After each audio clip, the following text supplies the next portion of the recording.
Hey there, Cowboys Nation. Welcome to Dallas Cowboys Fan, your ultimate destination for all things America's team. Whether you bleed blue and silver or are just starting to catch Cowboys fever, this is the place. If you are a diehard fan, please make sure to subscribe for more latest news and updates of your favorite team. We're diving deep into some explosive comments from Dallas Cowboys legend Michael Irvin, who's speaking straight facts about what his former team needs to do to turn their season around. If you're new here, make sure to smash that subscribe button and hit the notification bell to stay updated with all the latest NFL coverage. Man, oh man, Cowboys Nation is feeling the heat right now, and who better to break down the situation than the playmaker himself? Michael Irvin, the Hall of Fame receiver who knows a thing or two about winning in Dallas, recently sat down to discuss the state of America's team, and let me tell you, he didn't hold back one bit. First off, let's address the elephant in the room, the Cowboys' inconsistent performance this season. We've seen flashes of brilliance, followed by head-scratching defeats. Irvin pointed out something that's been bothering a lot of us, the team's identity crisis. He emphasized that championship teams always know exactly who they are, just like those dominant 90s Cowboys teams he played on. When we stepped on that field, Irvin said, everyone knew what was coming. Troy was going to sling it, Emmett was going to pound the rock, and I was going to make plays. Simple as that. This current team? They're still searching for that identity. But here's where it gets really interesting, fam. Irvin broke down 3 specific areas where the Cowboys need to improve immediately, and I've got to say, his analysis is spot on. Number 1, the offensive line needs to get nastier. Remember how dominant this unit was a few years ago? Irvin stressed that the Cowboys' success has always been built on controlling the line of scrimmage.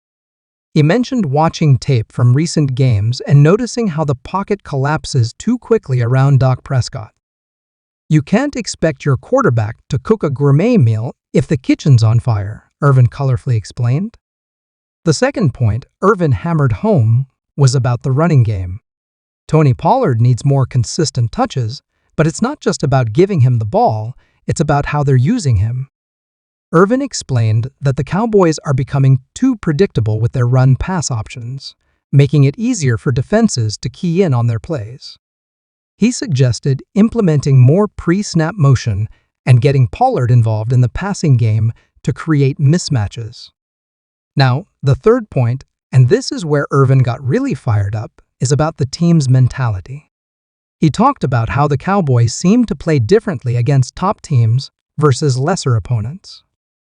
Championship DNA isn't something you turn on and off like a light switch, he said. It's an everyday, every play mindset. But here's what really caught my attention. Irvin brought up something that not many analysts are talking about.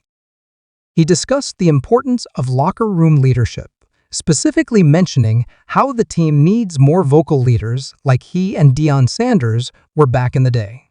He pointed out that while Dak Prescott is a great leader by example, the team needs someone who's going to hold players accountable in real time during games. Let's talk about the defensive side of the ball for a minute. Irvin praised Micah Parsons, but emphasized that one superstar defender isn't enough. He drew parallels to his playing days, noting how Charles Haley's arrival changed the entire defensive culture. The Cowboys need that same kind of attitude adjustment across the entire defense. Now, here's where things get controversial. Irvin addressed the coaching situation. While he didn't explicitly call for Mike McCarthy's job, he did stress the need for better in-game adjustments. In today's NFL, Irvin explained, you can't just stick to your game plan if it's not working. The great coaches, the championship coaches, they adapt on the fly. Speaking of championships, Irvin shared an interesting story from the '92 season that perfectly illustrates what the current Cowboys are missing. He talked about a team meeting where Jimmy Johnson challenged the entire roster to elevate their game. The next practice was reportedly one of the most intense sessions they'd ever had. That's the kind of response Irvin wants to see from the current squad. But it's not all doom and gloom, Cowboys fans. Irvin actually seemed optimistic about the team's potential, provided they make these necessary adjustments. He pointed out that the talent is there, it's just about putting it all together consistently. Here's what's wild though, Irvin believes this Cowboys team could actually be better than some of the teams he played on, at least on paper. The key difference? Those 90s teams knew how to finish games and played with an unmistakable swagger that this current group is still trying to find. But it's not just about the offense. Turner's defensive presence would allow Anthony Davis to play more at his preferred power forward position, where he can be more aggressive on both ends of the floor without worrying about being the team's only rim protector. Imagine the defensive potential of a Davis-Turner frontcourt that's the kind of length and shot blocking that could completely shut down the paint. Now, I know what some of you are thinking. Didn't we hear Turner to Lakers rumors before? You're absolutely right. This isn't the first time Turner's name has been linked to the purple and gold, but the timing might finally be right for both teams. The Lakers are in win-now mode with LeBron not getting any younger, and the Pacers might be ready to fully commit to their youth movement around Halliburton. Let's talk about the financial implications. Turner's $29 million salary for this season means the Lakers would need to send out significant money to make the numbers work. But here's the interesting part, Turner's contract actually decreases slightly next year, which could help the Lakers maintain some flexibility for future moves. This isn't just a rental situation. We're talking about a player who could be part of the Lakers core moving forward. Before we wrap up, let's talk about what this all means for the rest of the season. The Cowboys are still in the hunt, but as Irvin emphasized, every game from here on out needs to be treated like a playoff game.